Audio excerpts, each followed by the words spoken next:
Hello, I'm Nishikant, sir, and welcome to the Arsenal fan experience. Today I will be going in depth into the Arsenal Burnley game.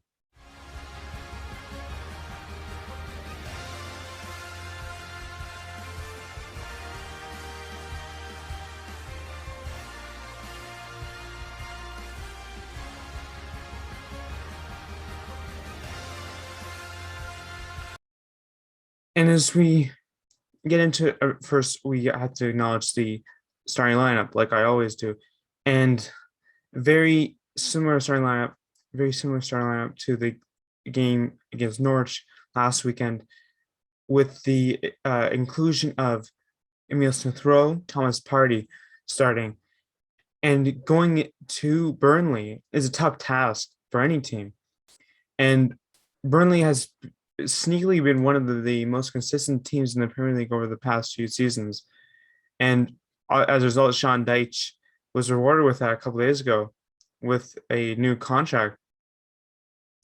And as we get into it, I have to admit my expectations were not incredibly high for this game, but I think that Arsenal definitely exceeded them, as particularly when we look at the couple plays here, they really were able to utilize the amount of space that the that Burnley was so keen on preventing them from having, and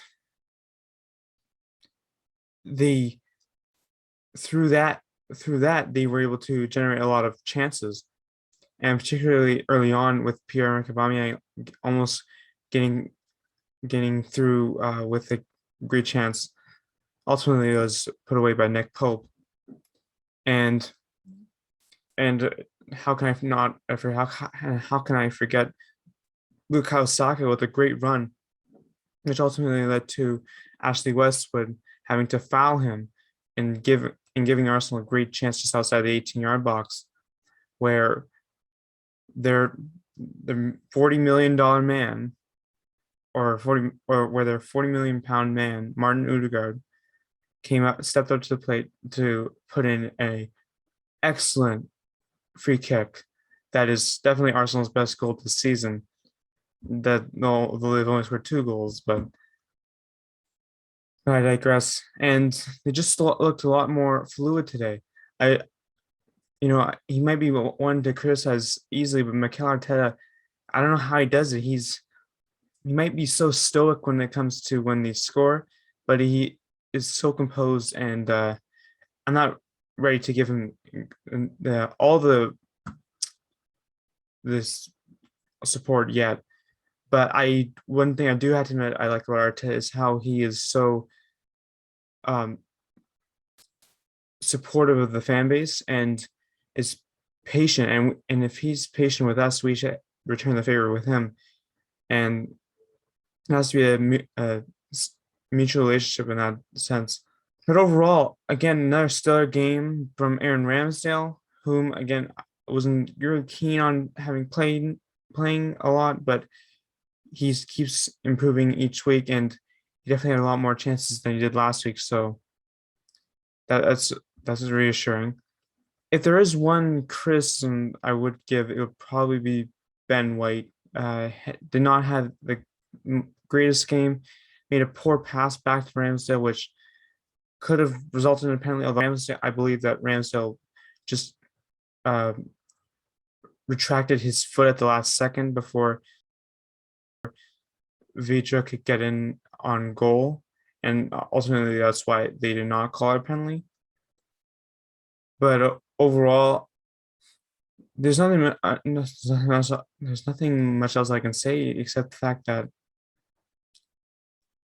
despite their slow start of the season, it seems like they're getting back to their their old selves, that most of their players on that. And obviously, you have a big game coming out next weekend against Tottenham. They're big rivals, and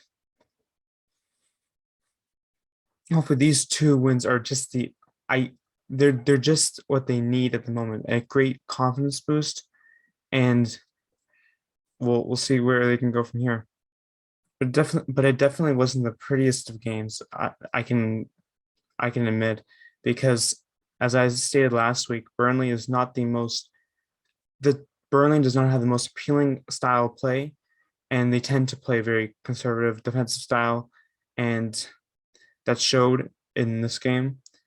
And it's interesting how they usually play the same 11 each week, and it wasn't. I'd say the one player I was impressed with on Burnley was Johan Goodmanson, the right midfielder, who definitely made his way of Arsenal's defenders, including Ben White, whom, as I mentioned to his error previously, I'll excuse him for the fact that he did miss a game or two a few weeks ago. So, and he's still getting used to the whole setup at Arsenal, and as he's been on 3 teams the past 3 years, so I still think he has a lot of potential to be a great addition to Arsenal. Last but not least, one of the Arsenal's players to make their debut today in Premier League, Nuno Tavares, was very competent in play, and he made a couple great passes. I wish he could have played a little bit more, but obviously when you're backing up Kieran Tierney, who's one of the best left backs in the league, it is hard to get play some. It is hard to get consistent play time, and so we'll see where he has where Arteta has in store for him. But overall, to walk out of Turf Moor with a 1-0 win is satisfying, and I think that they should hold their heads high, knowing that a win is a win, and I think that they'll translate to next week. So anyway, leave a like and subscribe if you'd like to see more, and join me next time on the Arsenal Fan Experience when Arsenal takes on Tottenham Hotspur in the first iteration of the North London Derby this year. Arrivederci.